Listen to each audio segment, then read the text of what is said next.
Hello. Welcome to the iWatch Horror Podcast, the podcast where we ask, where can I get a can of that pea soup from The Exorcist?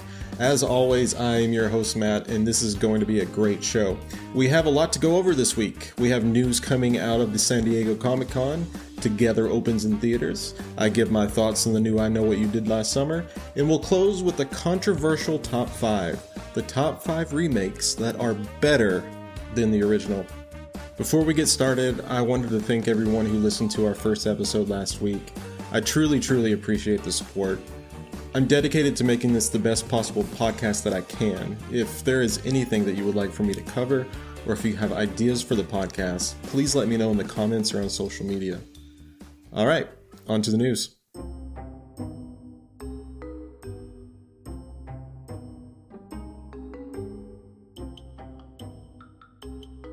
We've been eagerly awaiting details on Peacock and A24's upcoming Friday the 13th prequel series Crystal Lake, and thanks to Dread Central we have a major news reveal. It seems we'll be seeing an adult Jason Voorhees in the show, with stunt performer Skylar White reportedly taking on the iconic role. This will be the first confirmation we've had that an adult version of Jason will be in the series. And that's not all the casting news we have. Linda Cardellini, who you may remember as Velma Dinkley from the live-action Scooby-Doo films, has been confirmed to play Jason's infamous mother, Pamela Voorhees. Callum Vincent, who appeared in the Chucky TV series, is set to portray young Jason. Netflix has renewed Wednesday for a third season. Even before we've had a chance to fully immerse ourselves in Season 2, we know there's more Addams Family goodness coming our way. And if that doesn't make your little black heart swell, there's even whispers of a Wednesday spin-off series in the works.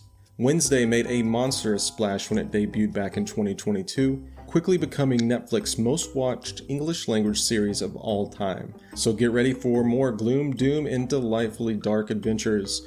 Wednesday Season 2 drops its first part on August 6th, with Part 2 following close behind on September 3rd.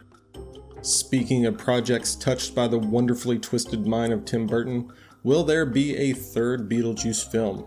Recently, Warner Brothers co-CEO Michael DeLuca told The Hollywood Reporter that a third installment was imminent. You think the director himself would be in the loop, right? When Tim Burton was asked about it, he just deadpanned. Really? Nobody told me. Maybe I've been replaced. For my money, that's pure grade A misdirection. A little bit of the old razzle-dazzle. I'm calling it right now on this podcast, there will absolutely be a Beetlejuice 3. Maybe Burton doesn't direct it, maybe it takes a little bit longer than imminent. Mark my words, we are going back to the netherworld eventually. A brand new trailer for Five Nights at Freddy's 2 just dropped this week, giving us a fresh look at what's in store. The film is set to hit theaters on December 5th of this year. And here's a fun bit of news that I know Scream fans out there are going to love. Matthew Lillard and Skeet Ulrich will be teaming up once again in this sequel. The first film absolutely dominated at the box office, pulling in an incredible $80 million on its opening weekend and nearly $300 million worldwide.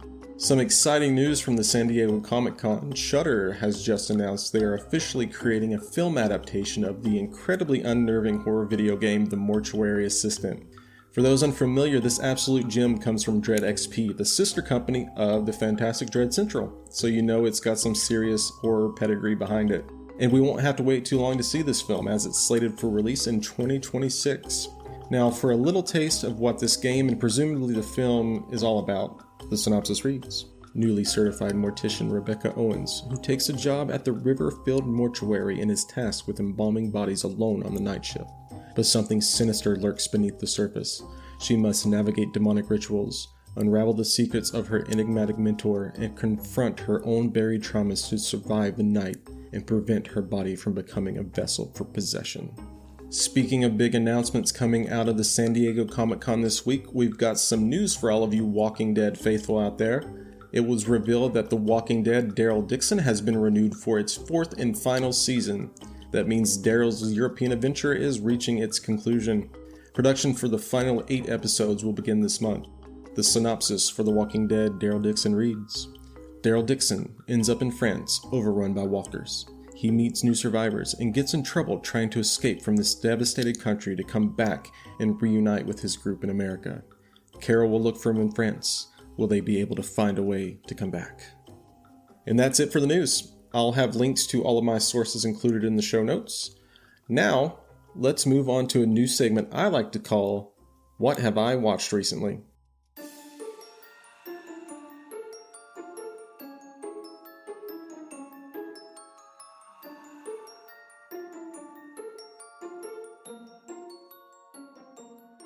I've actually not really watched a lot recently. I've been focused on this podcast. This is all new to me, so it's taking me time to learn how to do certain things, edit things so I don't sound like an idiot. I still sound like an idiot, but less of an idiot.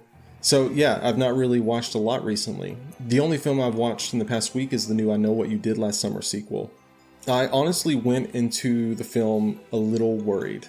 I love the original film and all of those slasher films that kind of came out in the wake of Scream. Think Urban Legends, Valentine, there's tons of them. So I went into the film worried that it would suck, and kind of by extension tarnish the original movie. Just based on the trailers, I had a decent feeling that I was going to come out of the theater disappointed. Luckily, that didn't happen.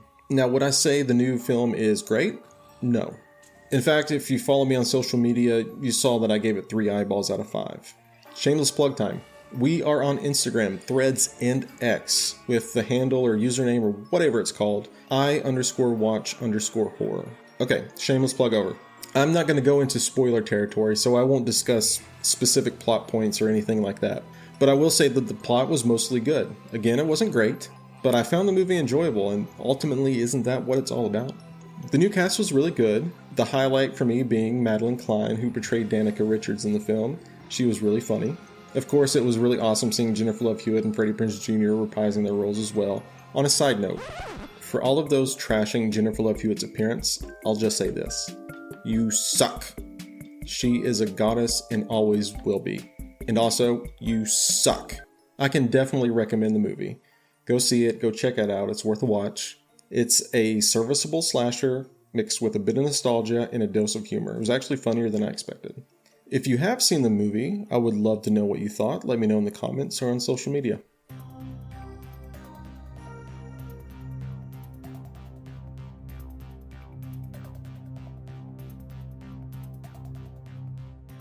We have 1 film being released in theaters this week and 3 video-on-demand films. First up, in theaters, we have Together on July 30th. The synopsis reads: Years into their relationship, Tim and Millie find themselves at a crossroads as they move to the country. With tensions already flaring, an encounter with an unnatural force threatens to corrupt their lives, their love, and their flesh. Together stars Dave Franco, Alison Brie, and Damon Harriman. I'm excited about that one. I think it's going to be good. For video on demand, we have 28 Days Later. The synopsis reads: It's been almost 3 decades since the Rage virus escaped a biological weapons laboratory, and now, still in the ruthlessly enforced quarantine, some have found ways to exist amid the infected. One such group of survivors lives on a small island connected to the mainland by a single, heavily defended causeway. When one of the group leaves the island on a mission into the dark heart of the mainland, he discovers secrets, wonders, and horrors that have mutated not only the infected, but the other survivors as well. 28 Days Later stars Jodie Comer, Aaron Taylor Johnson, and Ralph Fiennes. The Plastic Men. The synopsis reads: Vietnam veteran Jonathan Taylor, struggling with guilt and delusion, plans, but a chance encounter disrupts this decision as he grapples with reality, leaving his fate uncertain. The Plastic Men stars William Fincher, Maura N. Boone, and Gigi Gustin. NeverBlink. The synopsis reads: A team of medical students capture images of the world we don't see when we blink, and the results are beyond terrifying. A frightening journey into the macabre world that will make you never want to blink again. The mind functions in up to 11 dimensions. When we blink, a part of the mind reboots into those other dimensions. We lose an average of 48 minutes per day to that darkness. What if we could see what we are missing? What if those pathways led to doors that should never be opened? Welcome to NeverBlink, a whole new dimension of terror. NeverBlink stars Jasmine Wang and Brandy Botkin. Finally, let's close this thing out with a top 5.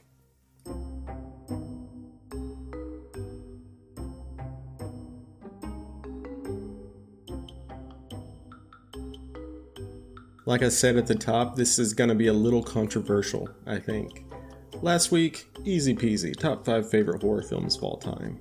This week, top 5 remakes that are better than the original. So yeah, I know a lot of you are going to disagree. Let me know all about it in the comments. Number 5, My Bloody Valentine from 2009. In my opinion, it is better than the original from 1981. At number 4 is It, chapters 1 and 2 combined together from 2017. In my opinion, it is better than the miniseries from 1990. At number 3, I have Dawn of the Dead from 2004. To me, it is better than the original from 1978. I think this one might be the most controversial. I think people are going to be up in arms about that one maybe. I don't know, maybe not, we'll see. At number 2, I have Nosferatu from 2024. In my opinion, it is better than the 1922 original, which is amazing. If you've not seen it, go watch it. You would never think a silent film could be that creepy, and it is. But to me, the new Nosferatu is just awesome. I loved it. It's maybe my favorite horror film of 2024. Maybe. I don't know. And finally, number 1, I have The Thing from 1982. The one with Kurt Russell, not the one from 2011 or whatever it was. And in my opinion, it is better than the 1951 original. To recap, number 5, My Bloody Valentine from 2009. Number 4, It from 2017. Number 3, Dawn of the Dead from 2004. Number 2, Nosferatu from 2024. And number 1, The Thing from 1982. Let me know what you think.